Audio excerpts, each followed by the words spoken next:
Hello friends, welcome to Eisenberg Trading Community. Today நம்ம பார்க்க போற ஸ்டாக்ஸ் பார்த்தீங்கன்னா Asian energy services.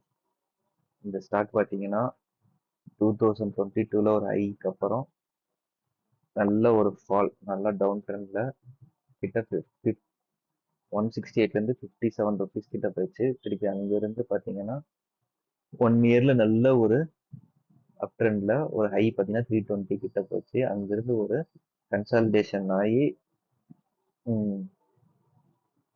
Previous week தான் நல்ல ஒரு பிரேக் அவுட், நல்ல ஒரு பையிங் ப்ரெஷர் இருக்கு. எனக்கு தெரிஞ்சு இந்த ஸ்டாக்ஸ் பார்த்தீங்கன்னா நல்ல ஒரு ரிட்டர்ன்ஸ் கொடுக்கும்.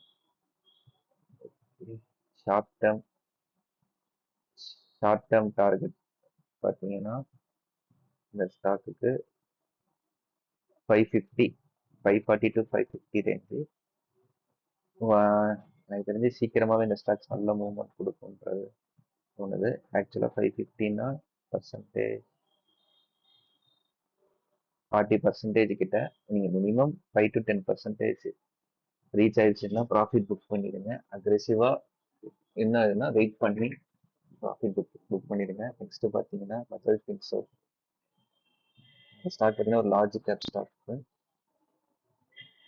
ஆக்சுவலாக இந்த ஸ்டாக்ஸ் நான் ரொம்ப நாளாக மானிட்டர் பண்ணியிருந்தேன். இன்னைக்கு தான் அது பிரேக் அவுட் கொடுத்துருக்கு. கொரோனாவில் பார்த்தீங்கன்னா 420 கிட்ட அந்த ஸ்டாக்ஸ் அங்கிருந்து நல்ல ஒரு ரேலி கொடுத்து 1900 கிட்ட போச்சு. அந்த ரேலிக்கு நல்ல ஒரு கன்சாலிடேஷன். ஆக்சுவலாக கிட்டத்தட்ட பார்த்தீங்கன்னா 3 இயர்ஸ் கன்சாலிடேஷன் மறுபடியும் பிரேக் அவுட் ஆயிருக்கு.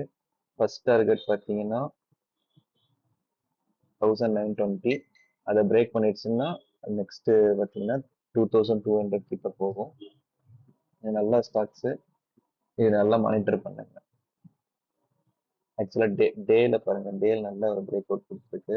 இது கண்டிப்பாக பார்த்தீங்கன்னா 1920 ஈஸியாக ரீச் ஆயிடும். ஒரு கன்சாலிடேஷன் பிரேக் அவுட்டுங்கிறதுனால நல்ல ரிட்டர்ன்ஸ் கொடுக்கும். இந்த ஸ்டாக்ஸ்ல ஒரு கண்ணு வைங்க. தேங்க்யூ.